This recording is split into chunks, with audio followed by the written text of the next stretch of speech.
You are listening to the Hiking Radio Network, where we talk the walk with shows by hikers, about hikers, for everybody.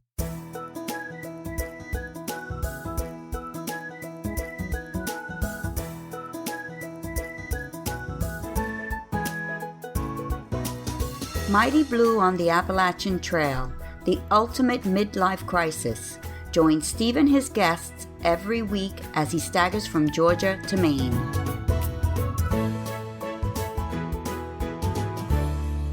Hey everybody, welcome back to the podcast.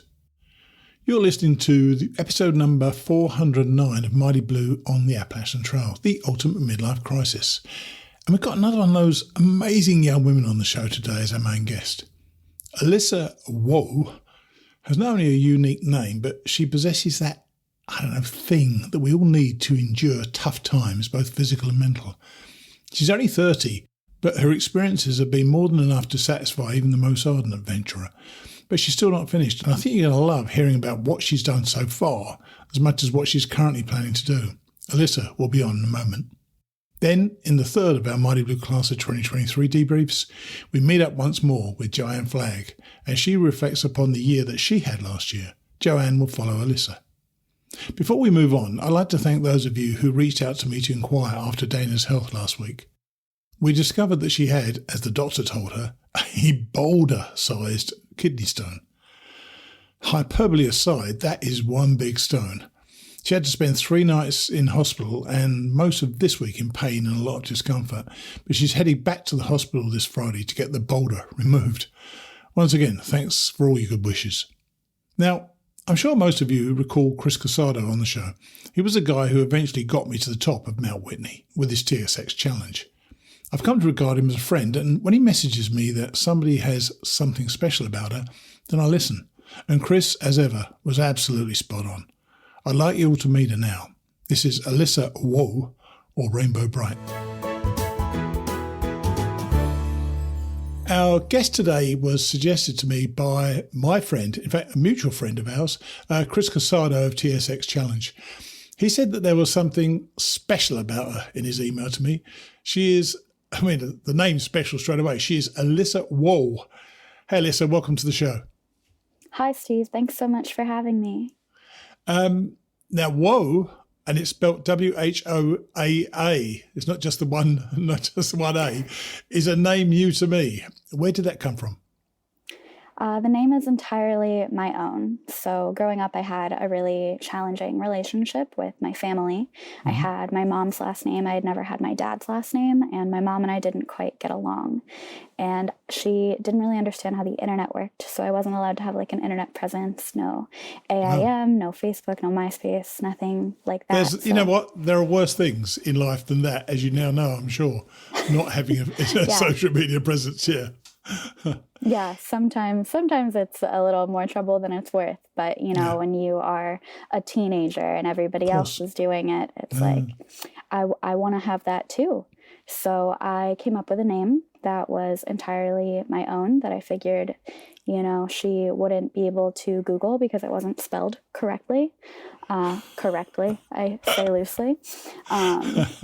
So I added an extra A to the end of Whoa after listening to a song titled Whoa, and I was like, that's it, Alyssa Whoaa. I'll be Alyssa Whoaa. And I started using that online, and it sort of it just stuck. I got so used to typing it and using it in the internet world that when I accidentally wrote it on a test at school, because it was just habit, my teachers also started calling me Alyssa Whoaa, and my friends were already doing it, and it stuck. So by the time I was old enough to change it, it had already really been my name for a few years.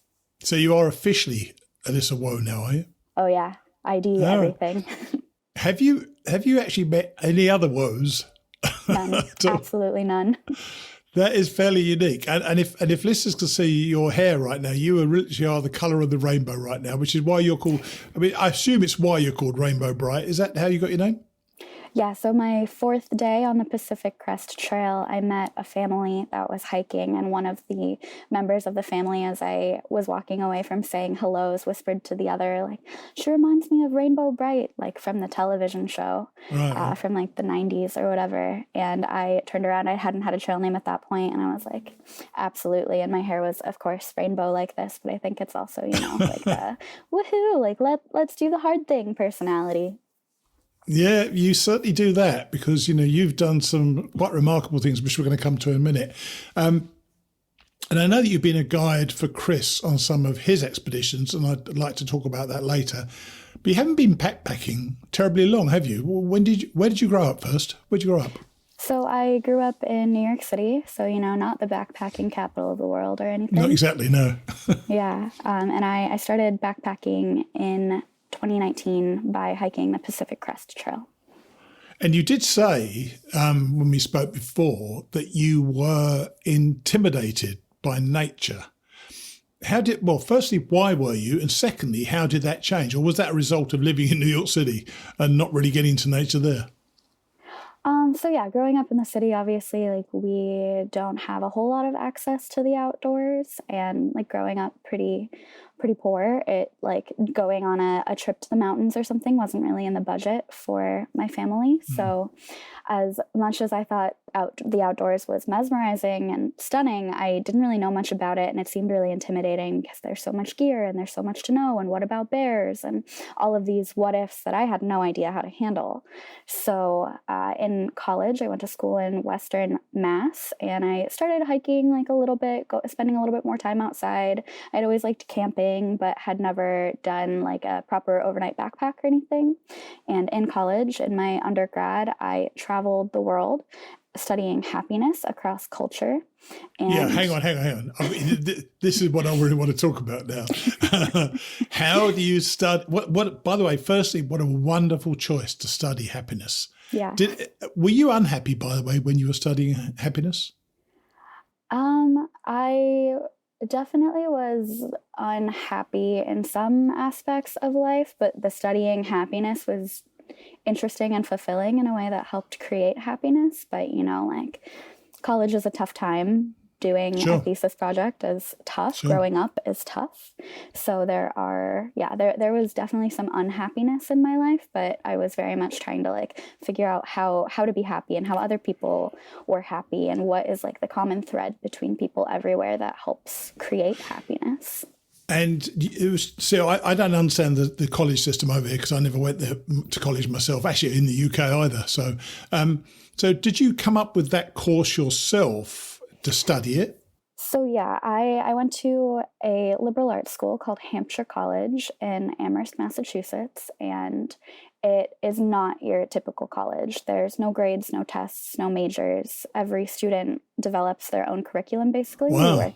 You work with advisors. You tell them what you want to do, and they advise you on how they think it's best to get there. But a lot of Can you do one watching sport all day long? I kind of like doing that. I'd love to do that one. That'd be cool. There was someone. Oh, please don't tell me there is. Well, there was someone who studied ultimate frisbee, but by studying ultimate frisbee, it was like the aerodynamics of frisbees, and that person, of course, went on to like work at Boeing. So, if you really? Can find a way to convince your professors that like watching sports is the thing you want to do, like they'll find a way to help you do it. So as a kind of throwaway remark just then, you said you traveled the world studying happiness. You really mean travel the world, didn't you? How many countries, do you know how many countries you went to in this? I think it was about 20 to 22. It was 6 continents, not Antarctica, but everywhere else. Yeah. So tell me, is there a thread that you discovered, or what did you find out that surprised you about happiness? Yeah, so there were definitely a few threads. I would say one of the most important ones is that the way we approach our actions, whether we approach them as materialistic things or as experiential things, really has an impact on our happiness. So, if you were to buy a grand piano to have in your home and you're like, look at this thing that I have and it looks nice, there's a lot more capacity. A lot of people do that. Yeah. A lot of people do. And there's a lot more capacity for buyer's remorse or to feel like maybe it was the wrong decision or something like that. But if you were to do the same action to buy the grand piano and instead approach it with I can compose so many songs with my children. I can like have my kids do piano lessons in home. I can teach them. I can have experiences with this thing that I purchased. It's a lot easier to feel positive about that decision later. So experiential focus over material focus is really important for long-lasting happiness. And then social experiences are as well. So like doing things with other people and doing outside of the ordinary or extraordinary things. And that's probably led you to one or two of the things you've done. And we're going to come to those in a minute. But so when you look at happiness around the world, are there things that surprised you, what made some people happy? And were there some things that you thought, well, that should make you happy, and they were bloody miserable about it? You know, like learning about it and approaching it through reading a lot of research, there were things that I knew, but that were really moving to see. So in the US especially, you know, like we think that we need so much. And then I went so many places where people had so little, and yet they were still so much happier than the people that I am around day to day. There are people that are so poor and they don't have all the resources or all the opportunities that we have, but they're so community oriented. They're so experientially oriented that like their time is still full of joy. And that is particularly moving. I'd like to bring that to hiking just for a moment, because I was thinking while you were saying that, community, and people often talk about the hiking community, and we find our people on the trail, I guess, don't we?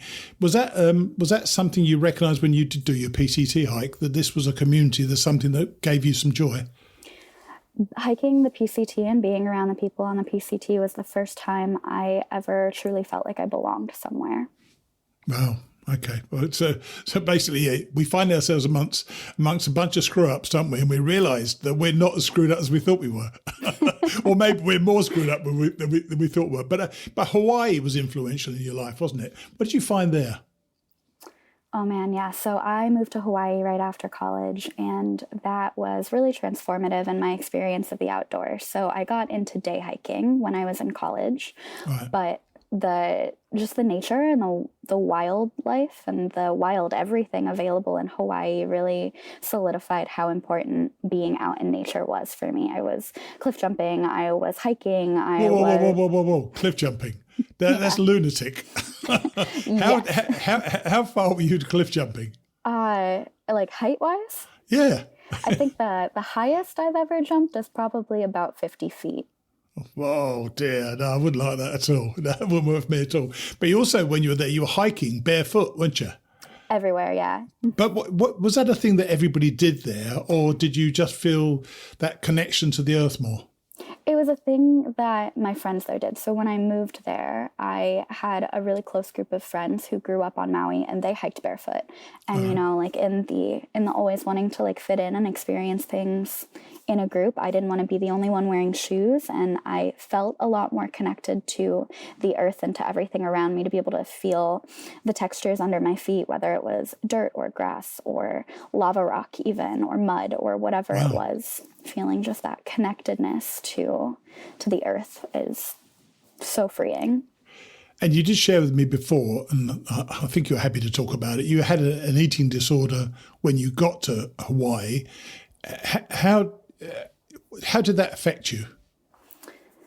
Yeah, so I struggled with an eating disorder on and off for a really, really long time, from childhood up until I hiked the PCT.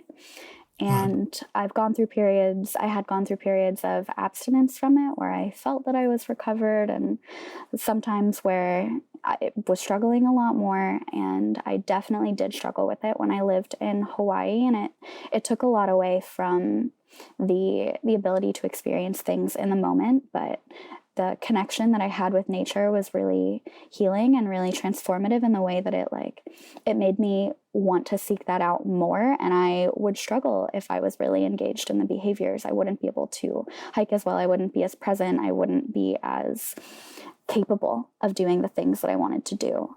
Right. And, you know, like hiking the PCT was actually what really got me through that, what really transformed that for me, because I went into the PCT thinking like, this is a place where my eating disorder can run rampant.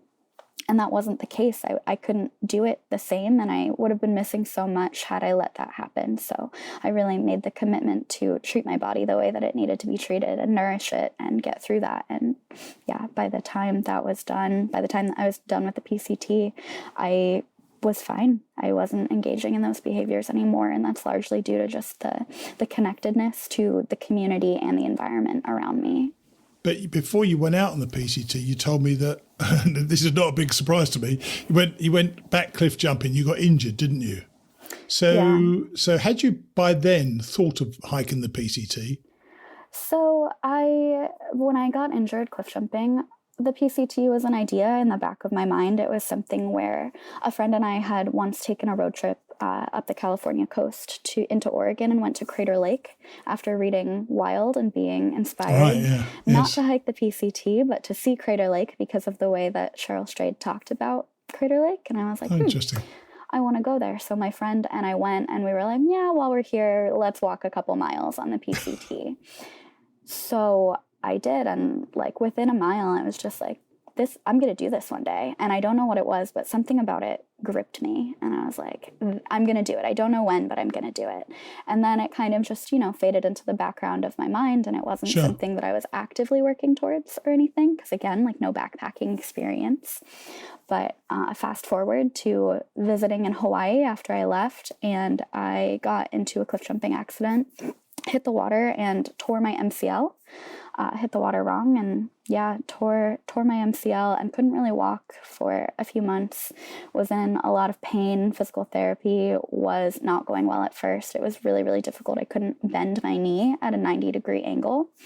And in the inability to move around and experience the outdoors in the way that I had been for the years previously, I was like, the PCT is the next thing I'm going to do. I just felt so disconnected that I wanted to go like full immersion into the wilderness. Of course you did. Of course. Again, with no backpacking experience. Yeah. Why wouldn't you? But so you're injured. So when did you actually get the injury? It was October 13th of 2018. You're on crutches. I had crutches. I wasn't using them. Oh, good idea. Yeah, great, brilliant. But you said apparently you had a light brace. You were doing physical therapy a couple of times a week and that. But you still were deciding you were going to do the PCT. So you were trying to get your recovery towards that. That must have been a massively steep learning curve to work out what you needed, particularly as you couldn't really walk properly. How did you navigate that to actually get out on the trail in 2019? Yeah, so I, again, couldn't really walk, couldn't bend my knee, and I went to my physical therapist and was like, I'm going to hike the PCT. And she was like, you can't walk right now. And I was like, I know. And she was like, cool, we've got some work to do. And she was so, so helpful in trying to find all the different things that I could do, giving me exercises specific to hiking, like calf raises and those sorts of things that were going to build the right strength that I needed. And she was completely invested in me accomplishing this goal. So with her help and doing ultrasound and physical therapy, I was able to recover a little bit and start to go on some short hikes with someone who was just really important in inspiring me to spend more time outdoors during the time that I was doing physical therapy and recovering from that injury. So I was doing a couple short hikes, but during that training period, I will very lightly call it, I still think the longest training hike I did was like 8 miles or something. Good Lord. Yeah. So there you were on the Mexican border in, was it March or April 2019? March 9th. So how were those early miles for you?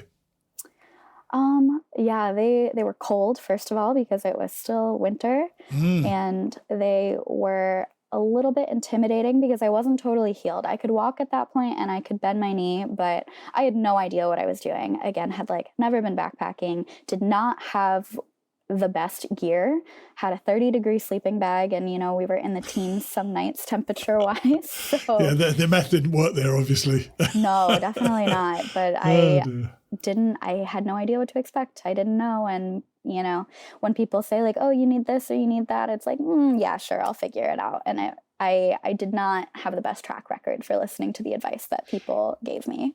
But you must have improved as time got on, obviously, because of what you're doing now. But you learn, I think you learn how to backpack just by backpacking. You get out there and do it, and you make mistakes, and you don't do that again. Then you make another mistake, you don't do that again either. What was it, though, about, what did you find out by doing a long distance trail that fitted your psyche? Was it something that you felt at home at? Because you've had this thing where you had a disconnected family, many ways, and I believe you're fine with your parents or your mother now. So what was it doing for you? It gave me a chance to separate from all the stressors in the real world and the person that I was. It gave me a chance to, go back and think about like who I wanted to be, where I wanted to be, where I was, and how to actually get there, what I needed to do differently, how I needed to think differently. And recovering from the eating disorder was one of those things, because Sure. I noticed that my relationships with other people weren't entirely authentic. I couldn't really be fully present in my experiences or in my connections with other people. And I so desperately wanted to feel more connected. Mm-hmm. And being in a place where the community is wonderful and lovely and everyone is really accepting and kind and supportive and encouraging. I was like, there are people that I can connect with, but I have to let myself, I have to take this barrier away, this distance that I put between me and everything. You have to allow people to get into your life, don't you? Some people put up so many barriers that they don't allow anybody into their life at all. And it's a difficult thing to do. And I know that as an older guy going out on the trail, I was kind of wary about some of the youngsters who went about 4 times as fast as me, and they were so confident in what they were doing. But you have to be relatively vulnerable. And I found that just by sitting down where you camp around each other, you start talking to people and you start forming those relationships, because there's no other social media in the way. And it's that thing of just you and that person. You've walked 400 miles to get there and you happen to be there at the same time. So you get that connection. Well, it certainly was the way with me. So was that a bad year for snow? I don't really know. So I didn't do the PCT, obviously, but was that a bad year for snow in the Sierras that year? Leaving out this past hiking season, it was one of the worst years. So 2017 was really bad. 2019 was pretty bad. This year blows both of them out of the water, but at the time it was definitely a high snow year. And you went quite early, as you said, March. So when did you get through the Sierras? Was there snow in there, or was there snow melt at the time? So were the rivers pretty bad?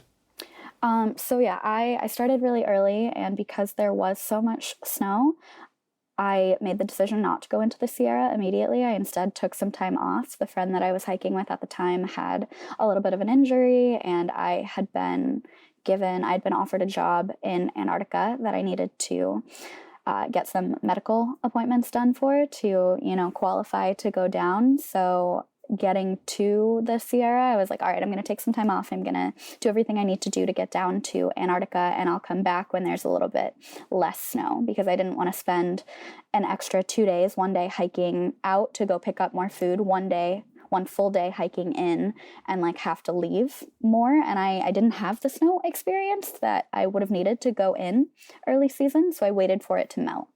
I entered the Sierra, I can't remember exactly what day, but it was sometime in maybe mid-June, probably, early mid-June. And there was definitely still snow.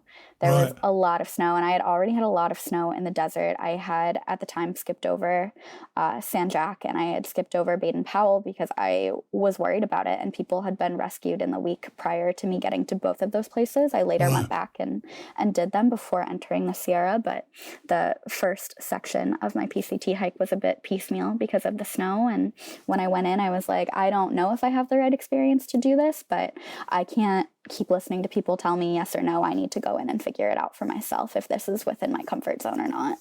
You're a great one for the throwaway lines, by the way. I'm sure people listening would have noticed you mentioned Antarctica. Did you just leave the PCT and go to Antarctica, or what? Or just was it? How long for? The first time I went to Antarctica was, I think, about 2 or 3 weeks after I finished hiking the PCT. Oh, right. Okay. Yeah, okay. Right. I got that wrong then. I got that wrong. Okay. I'm going to come back to that in a minute because that was a bit of a throwaway for me there. So now, we're talking about now. You got to the end. You finished the trail. Now, most people normally go either back to their former life or they carry on hiking.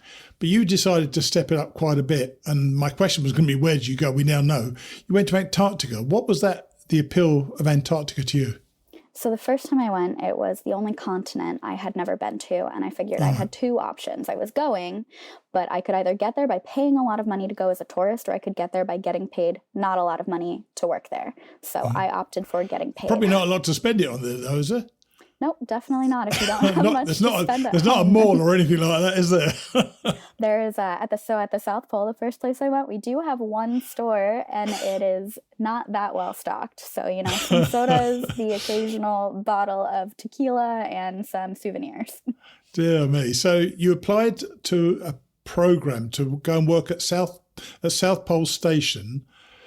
I mean, talking about a change of mindset. And it says, and it's in my notes here, it says there are about 150 people there in the summer and only 40 in the winter. What was that experience like? Because that is such a really narrow community, isn't it?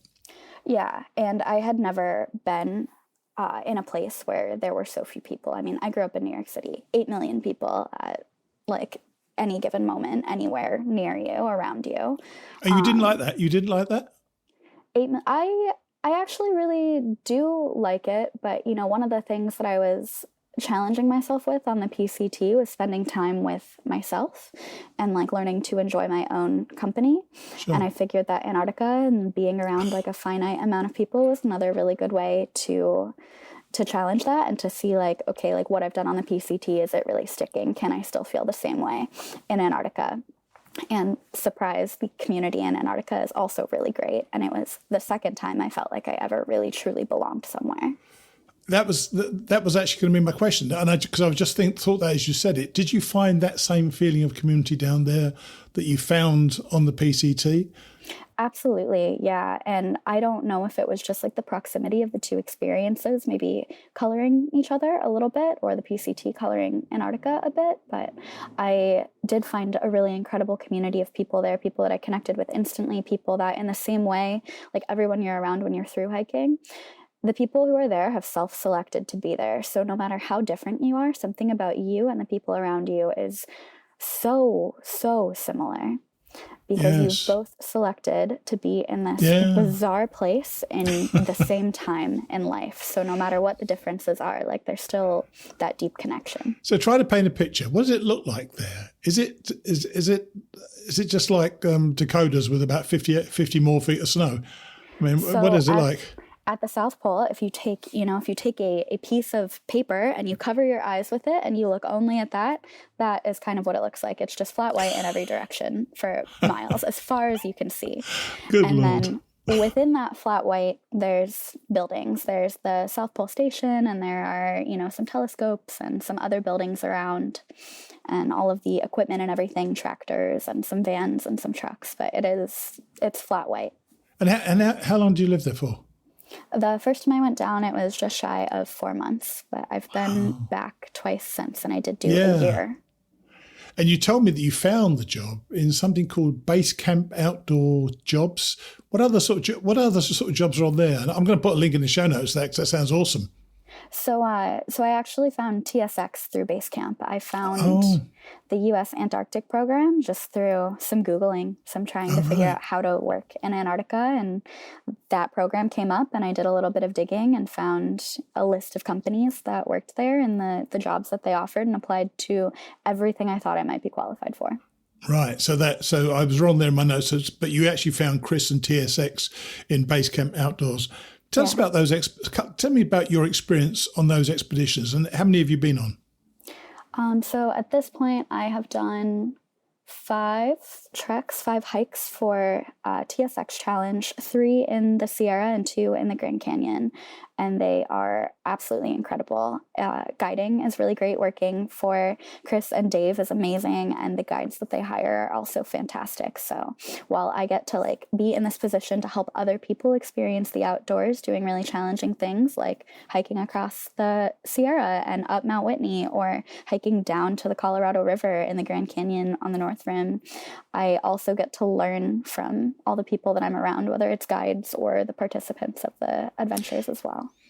So even though you haven't actually been hiking for that long, there's obviously something about, well, you have now 4 years, I guess, as well. But there's something about doing that, guiding people. Because as I said to you before we started recording, I've been doing a presentation this morning, or working on a presentation about that trip that I did. And being in a guided tour is so much different, obviously, what you did in 2019 on the PCT. What are the differences you notice between being a guide and actually just going hiking? Yeah, so when I'm a guide, I'm definitely thinking a lot more about like what could go wrong and how to fix it than I am when I'm on my own, which maybe isn't great, maybe doesn't bode well for me hiking by myself. I was about to say, don't go alone then. Like focusing on other people's experiences, I really want to make sure that they have a really great time, that like the guesswork is taken out of it for them, that there are still like challenges for them to overcome if that's what they're looking for, but in a way where like they feel supported and they know that they can get through it, rather than this question mark of, I don't know how to do this. So I don't know, I really enjoy the experience of helping other people accomplish challenging things. It's really fun, and getting to do it outside is great, through rain or shine. But well, when you went to Whitney, as we did all your team get there? Yes. So on the 3 Whitney trips that I've done so far, every client has made it. Isn't that amazing? This is the bit that I just cannot get over. We had a group of 13 or 14. I can't remember how many it was. Maybe it's 12. I don't know. And we all got there as well. None of us could believe it that we all made it, because it was bloody exhausting. Yeah. all the way. That's a hard trip. Yeah, it was incredible. But now it seems that only the toughest adventure is going to cut it for you, because telling me what you're training for now, which by the way is ludicrous. What are you actually training for? So I am training to become the first woman to ski solo and unsupported from land to the North Pole. What does that entail? Apart from a lot of skiing. A lot of skiing. It is a 500-mile ski expedition over the course of probably 2 months across sea ice, pressure ridges, and open water. So skiing across open water, I presume you don't have a boat to water ski across them. So how do you get across them then? So there are 2 ways that I would recommend the open water, and that would be either a pack raft or swimming in a dry suit. Yeah. Oh, dear. Go on. Tell me about preparation, because I can't imagine what you have to do to prepare for this. So far I've done 2 polar training courses, one in Norway and one in Canada. And then I've also been on 2 lengthier ski expeditions, one 20-day expedition on the Northwest Passage in the Western Canadian Arctic. And then I recently completed a 39-day expedition across Greenland. So how do you know you'd be the first woman to do it? Or how did you discover? Because I presume you must have heard it and somebody said no one's ever done it as a woman before. You thought, that's for me then. Yeah, so when I went down to Antarctica the second time, I was going down to Pole for a year, so including a winter, and our assistant area manager at the time, Hannah McKeon, is a super experienced polar adventurer. She has done so many trips to the South Pole. She sailed around Antarctica through the Southern Ocean. She's done Greenland, and she attempted to do North Pole solo. She unfortunately was not successful. She got injured and had to be rescued, putting her trip to an end. But when she was giving this presentation while I was heading down to Antarctica, she said the comment, "No woman has done it alone." And something about it hit me in a way that nothing else ever has. Similar to how I just felt like I needed to do the PCT one day, but this one was even more gripping. And it has just taken up so much space in my brain now that if I don't try it, I don't know that I'll ever be able to think about anything else, really. So when do you start that? Yeah, it depends on funding and it depends on logistics, but I'm hoping for February, March of 2025. Now, this is a dumb question, and I am the one for the dumb questions, so please bear with me. Once you get there, how do you get out? Or do you have to just turn around and come back again? So I'm hoping I don't have to turn around and come back. And that is actually a really excellent question. If I have to turn around and come back, it turns a 2-month expedition into a 4-month expedition. And that's a significant difference in weight for what I have to carry. So what I'm hoping for is that the floating ice camp, Borneo, will be up and running. And I'll be able to catch a helicopter ride once I get to the North Pole to the ice camp. And then, fly back into either Russia or Norway, depending on what country is servicing Borneo. Yeah, I wouldn't go into Russia if I were you right now, but this there might be a bit rash. Yeah, this year it's Russia. So if it's a 2-month expedition, how do you plan the food for that? Because you can't kill on the way, can you? Or can you catch fish? I don't even know. I'm once again, dumb question. I have no idea. Not a dumb question. Catching fish would significantly reduce the amount of weight that I have to carry if I could guarantee that I could catch them. But I have never been very successful in the past, and I've also never killed a fish before, and I don't really intend to start now. Yeah. So how are you going to do it then? I mean, what's the plan with food? How do you work that out? Yeah, so, a lot of it is the training expeditions I've been doing and more upcoming training just to see what fuel works the best for me personally, what I feel nourished from and how I get the energy. And right now, oatmeal is a really solid morning choice. Freeze-dried meals for dinner. Oh, I love oatmeal. I still haven't gotten tired of it. Yeah, I had it all the time on the PCT, have had it every single breakfast every morning on any of my expeditions, and I still love it. I feel good about that one. So yeah, oatmeal, and then mostly for lunch, it's a bunch of snacks. So trail mix, candy, nuts, chips, for people who like chocolate, which does not include me. Chocolate is a really common thing. But yeah, kind of whatever is easy to eat. So to do this expedition, do you have a sled or something you have to, I presume, to carry everything, don't you? Yeah, I'll probably have 2 actually. Oh, wow. Good Lord. Amazing. Absolutely amazing. And you mentioned before earlier on, well, not earlier, but you mentioned when we spoke before, you have a partner now. So is your partner thinking to come with you, or is that not on the cards at all? Or you'd rather be by yourself? So for it to be an unsupported and solo expedition, he wouldn't be able to come with me. So I have to go entirely by myself. Okay. And I don't think he would be super into it, even if I didn't want to do it solo. So one final question really is, what's next? You're still a young woman. You're a very young woman. You're only in your 20s? I just turned 30. Okay. Well, your early 30s then. So you've had a lot of highlights so far in your life. It's a long time to go before you get to my age. So what are you thinking about for the future? Or are you constantly looking to test yourself further and further? Because you've got some real extremes in your mind, haven't you? Yeah. So, it's really hard to think about what comes next. North Pole solo unsupported currently is the hardest thing that I think I can do, which is why I want to do it. I want the challenge. I want to do the hardest thing I can think of. But as far as potential future directions, I don't know. I don't know who I'm going to be when I'm done with North Pole, but maybe mountaineering, maybe more guiding, maybe more through hiking, because I still love that. Maybe, I don't know. There's a lot of cool things out there to do. Well, I'll tell you what, Alyssa, I'm so glad that Chris put me onto you. You are indeed special, and things you've been doing just blow my mind, really. And some of the pictures I'm going to put in the show notes, people who just look at it 3 or 4, I look at it 10, 15 seconds at a time thinking, really? What is she thinking of? But, it's something so remarkable. So I really appreciate you coming on and sharing your story. And when you do your trip to the North Pole, please come and tell us about it when you come back. Absolutely. I would love to. Okay. I appreciate that. Take it easy. Okay. Thank you so much for the opportunity. It was lovely meeting you. And you. Cheers then. Bye. Do you know, it never ceases to amaze me when I listen back to some of the remarkable free spirits we've had on the show over the years.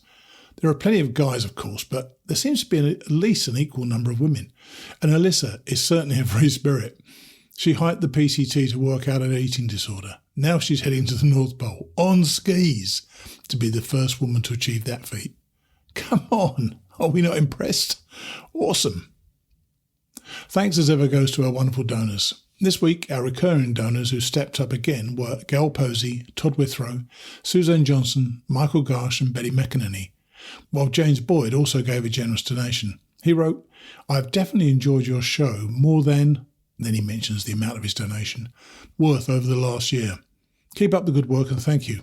And it got me to thinking that he feels that we've given value, which I think we have as well, over these past 7 years. If you feel the same, hope that you'd like to show your support in a similar manner by heading over to hikingradionetwork.com and clicking on one of the many donate buttons under all the different podcasts on the network. Before we move on to Joanne Flagg, I wanted to give you a little teaser for next week. I was at HankCon last Friday evening and I've got some exciting news to share with you all next week. Actually, maybe the week after.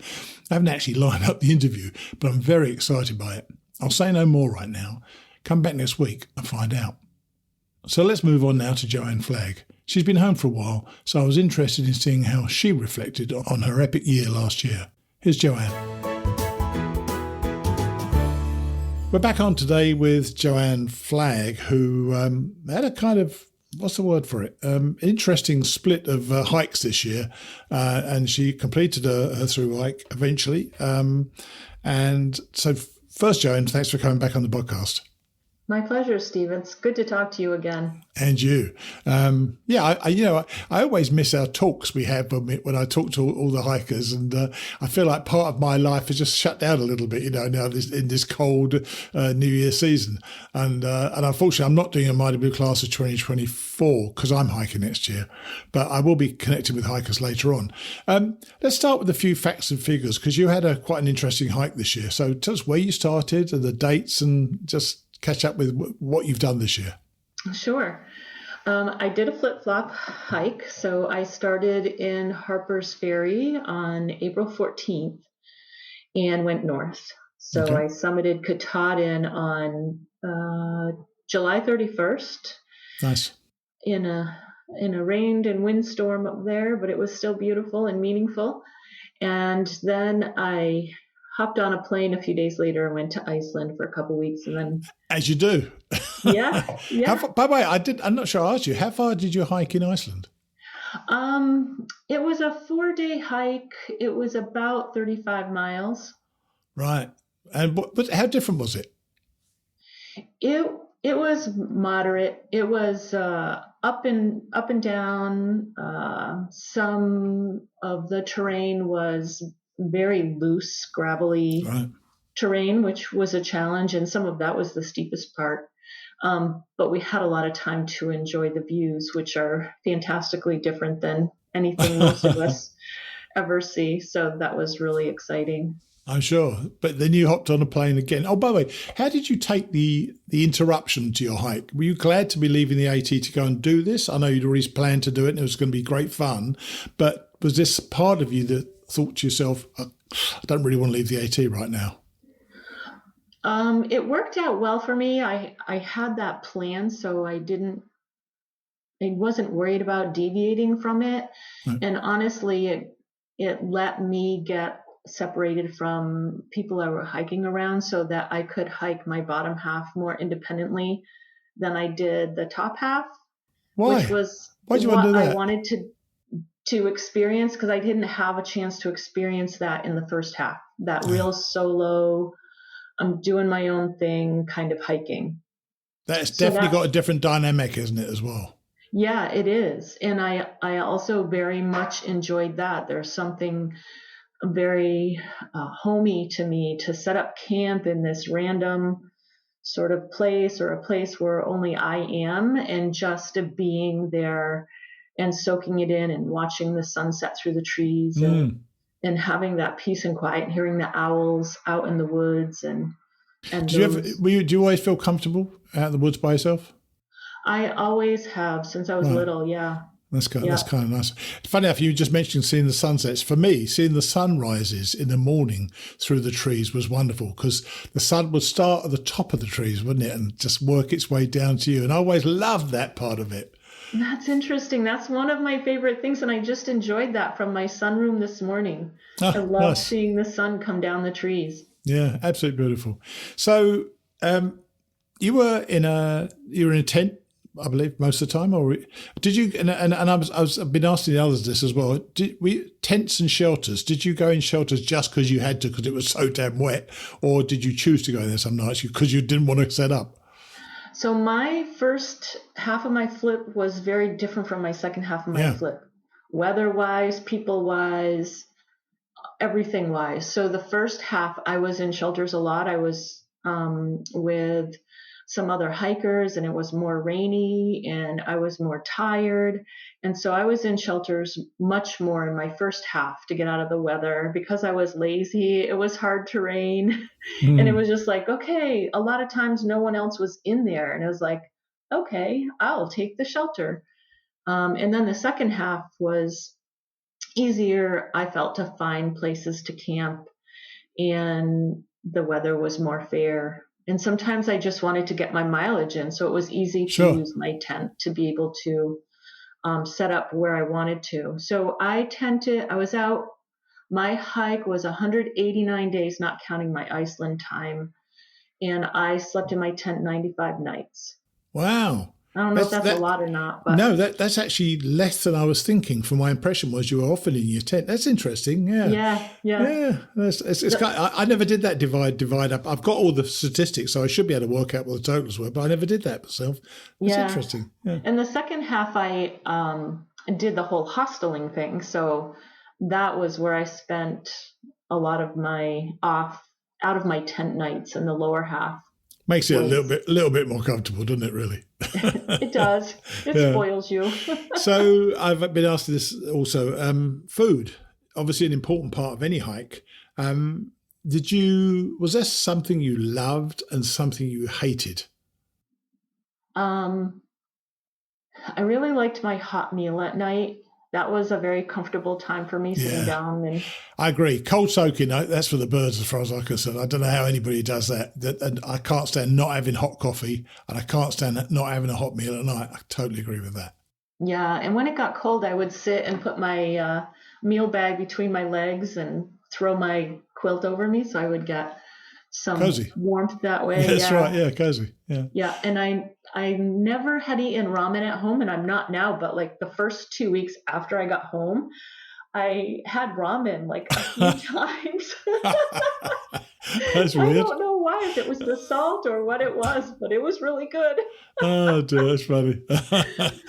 Something I hated, nothing I hated, I just didn't really like the carnation breakfasts that I used, but it worked well for me, so that it wasn't, a great culinary choice, a hiking choice for the hydration.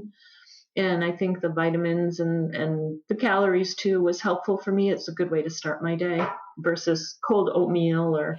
Yeah, it's difficult to know what you shouldn't expect a culinary experience. When I did a presentation on this, I started the picture on the page on the presentation showed a beautiful meal of lobster, on a platter or something. I said, yeah, it was nothing like this at all, and then I zoom in on this craziest sort of food I ate on the trail, and it becomes actually the food becomes a case of you just have to eat it, don't you? Because you're burning so many darn calories. Did you lose weight? Because women don't often lose that much weight on the trail. I did. I lost 30 pounds. Wow. Yeah. You didn't have 30 pounds to lose either. I was thin when I got done. I bet you were. I don't think I was overly thin, but quite thin. And I tried, I had lost like 25 of it the first half. And then the second half, like you remember in the Shenandoahs, I stopped at the waysides every other day and just as you should ate those mounds of burgers and fries and as you should blackberry ice cream and more hostels. And And Yeah, I of course, still lost a little bit more. Like I can feel my body for 3 days on the trail. I'm good. And I eat as much as I can carry. I think I eat a lot. And then after 3 days, I can start to feel it. It's like, okay, the weight's starting to come off. And going to a restaurant is downright embarrassing because I can really eat a lot. I eat a lot. So that's a really interesting piece for me, is how my body does do that, because I can eat a lot. So you're back home now. And how long you been home? Just about 2 months. I got home on the 12th of November. Right. And how are you feeling physically after you put on weight where you're more comfortable? Yeah, the weight has come back on. That's always a struggle for me, is staying at a good weight. So that's still going to be a struggle for me. My body was good in the beginning, but I'm starting to feel the aches and pains of not moving now. Yes. My body likes being on the trail, likes that kind of work. There's an expression I heard recently: motion is the potion. Yeah. And it definitely is. I'm learning a couple of expressions recently. One is don't let the old man in, which means don't let yourself become an old man. And so I've started walking again. And I did about 4.5 miles this morning. And, it felt like quite a long way, and it was not nice. I enjoyed it, but the aches and pains are definitely there. So I'm getting prepared for my hike, and hopefully, I will feel that way. So have you done much exercise since you got home? I haven't. I've been, I got home and hosted the family holidays and just kind of snuggled in, did my stats. I got about half of my thank you notes done, and I read and watched a lot of movies. And the first things I did was I'm still watching AT videos and reading an AT book. It's like, yeah, of course you are. it is. It's like every day it's there. It's just part of me. And I think I'm just starting to incorporate it as not a separate thing, a separate part of me. Like it's part of me here too, that I am an AT thru hiker. Absolutely you are. That's it. That's the important thing as well, isn't it? It's amazing. And even though people don't ask me about it, or I don't get a lot of chances to tell stories about it, especially after those 3 weeks. I'm glad you mentioned that. I was going to say, did you follow the Mighty Blue rule? Or did you understand the Mighty Blue rule? I think mine's going to be more spread out, because I had so many people supporting me. Yeah. And they want to see pictures. Like, I feel like I put most of my best ones on Facebook already, but they want to see, and they're like, you should do a slideshow. And I'm like, oh, I'll use my son's big TV and put it on the large screen TV. It's so beautiful. Yeah. To see them in a big visual. And did you keep a journal? I did. Good. Is it quite detailed? Also differently from top to bottom. The top was sort of just a run through of the days.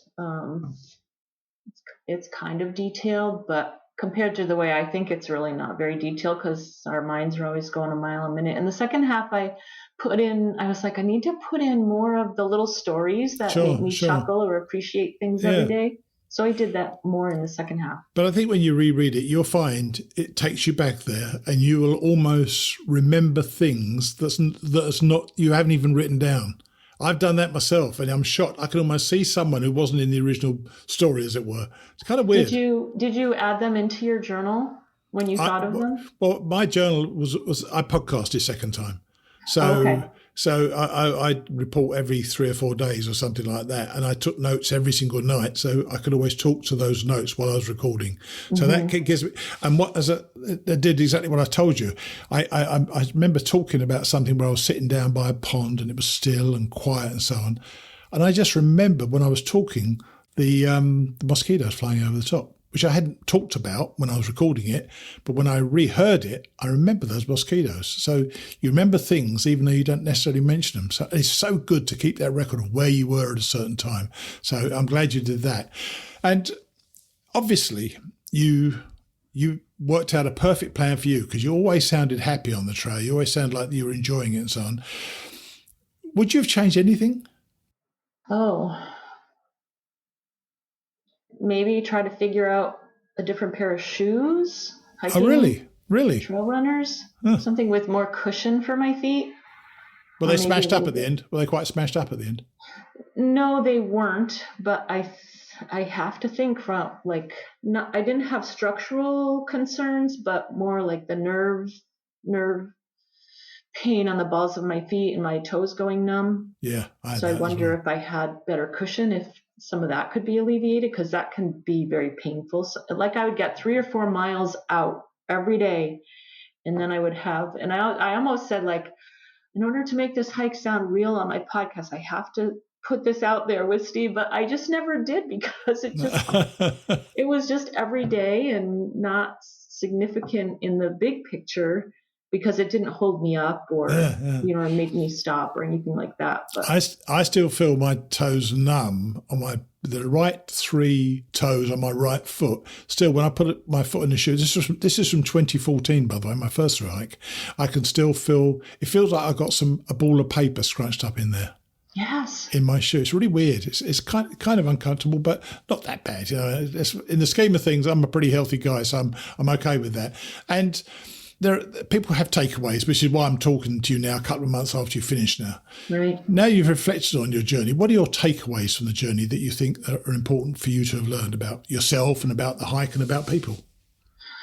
Well, I'll first refer to the calendar that I made when I first got home.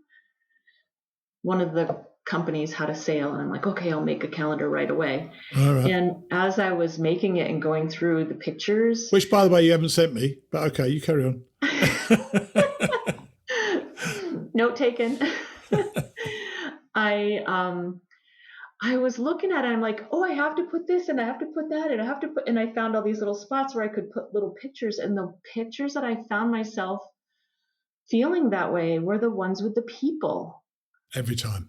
And I so wanted to go out and do this solo hike and yada, yada, yada. But you guys have all the truths. It's like, yes, it's the people, it's the community. That is my biggest trail takeaway, is that community, and how much, sometimes depending on who I'm talking to, I'll say how it's an economy all the way up the trail based on this community. This community. And so many of them are hikers, and so many of them are thru hikers. I'm still astonished by people at home thinking it's such a big deal, because I surrounded myself with so many thru hikers and people who had done way more than I've ever done when I met them on the trail and learned their stories. So, but don't you think there's an egalitarian feel for the trail, because you respect how someone's got there? They've got there, mile 840, you meet somebody in the shelter and they walked 840 miles as well. And I think that's that common bond. They know how tough it's been to be there. Their feet are hurting as well. They've been losing weight as well, and they've been trying to put calories on as well. So we share that bond with other people, and that's what I think is so important for me anyway. Yes, and it's fun to hear those stories. And I knew that I would do more hiking after the AT, so it was fun to pick up ideas and pick people's brains too, and feel like I'm going to get to remain part of a grand hiking community, because it's not just the AT. Of course, yeah. Do you miss it? Do you miss it though? I do. I was home for 6 days, and I thought, I want to go back on the trail. Not for 6 months, but a couple of weeks, definitely, right now. So that was fabulous. And my other takeaways for myself were not any big revelations, but confirmation and clarity for myself. Things came up in my life. You're hiking along, and things from way back, they just pop into your head. It's like, well, where did that come from? Yeah. And some of the harder pieces were things that I acknowledged, and I felt a little bit sad and maybe wished I could have done better at that time, but that's where I was at that point in my life. Sure. And they were just passing through for me. But clarity on things that are about who I am, like number one, a mom. Right. So I have this little, number one is a mom. My boys are so important to me, and those are the strongest bonds I have, are between my sons and I. The second one is my career, my teaching career, because in developing that is how I came to know myself, in large part who I am, where my talents are. Thirdly are my friendships, They're so important in life, and you have friendships with that means either people you've come to know or your family, because family is blood, but it's the friendship piece that is of value. Sure, definitely. Through those relationships. And then fourth would be the AT, for sort of pulling all those pieces together for me and confirming for me who I am and having 6 months of a very concrete experience of my value here just because I'm here, for who I am, not something that I'm doing. So was the finish, obviously it was important to you. Would you have not felt quite a bit of that had you not been able to finish? If you'd say in halfway through Virginia, thought, I can't bloody do this any longer, my feet hurting too much, or all right, you fell over or whatever. Do you think that that moment of touching the sign when you finished, that was something that confirmed that you're accomplished and you can do those things? In other words, was it important to you? Finishing was important, in having for myself that AT through hiker piece. Yeah. That was important to me. But if something, and I mentally or emotionally, I can't imagine not having finished as long as I had my physical piece. Sure. If I had gotten injured or some part of my body gave up and I had to quit that way, then I would still have those takeaways, because it was about the journey and not. I agree. If you can't physically carry on, then that's okay. That's fine. That's a good reason to finish it. But if you can't in your mind carry on, that would be tougher to take for me anyway. It would have been tougher for me to take. And if you could give one tip for this year's class as they're preparing for next year, what would that tip be? My motto is just keep going. It's like, have that faith in yourself. Take it day by day. Have faith in yourself. You can do it. It's a long ways and it's a long time. And it hurts. It really hurts. You can do it. Oh dear, it's been lovely. It was lovely to follow you, Joanne, and I was always so pleased how happy you sounded on the trail. You know, unless you were hiding it from me, you never sounded down on the trail at all. And so I'm so glad that you got there, you enjoyed it, you had that lovely 2 parts of your hike with 3 parts with a lot of people, then not so many people, and of course with Iceland in the middle. So you had a perfect summer, as far as I'm concerned. But I appreciate you coming back on, and if you do any other long distance hikes, which you undoubtedly will do. Let me know and we'll have you back on to talk about that. Sounds great, Steve. Thank you very much. I really enjoyed the podcast, and I have missed talking to you, quite honestly. You're a motivation. Your passion was a motivation for me. I appreciate that. After our phone call. If you need me to motivate you more on the phone, just call me anytime, and I'm there and ready to go. All right. Oh, thank you for that. All right, then. Take it easy, okay? Yep. Cheers, then. Cheers. Bye-bye. Bye. That trip to Iceland in the middle of an AT through hike made her year so unique. And I love how she articulated what she got out of it. I know we always say it's the people, but they are what you remember when you think back on your awesome adventure. Sure, the views are awesome, and definitely trail life is surprisingly feral, but it's the people who always stand out in your mind. And Joanne was equally comfortable by herself, so she definitely had a range of experiences out there that added up to a momentous year for her. Hope you enjoyed listening to her throughout the year as much as I enjoyed talking with her. We're going to wait a few months before catching up with Jessica Lang Wright, because I wanted her to be able to absorb her finish and her reflections for a while before speaking with her again. Instead, for the next few weeks, I'm adding another guest to the show, highlighting a different trail that some of you may be interested in. So look out for that. So that's it for today. 2 kick-ass women on the show, and we're all the better for hearing from them both. I'll see you next week.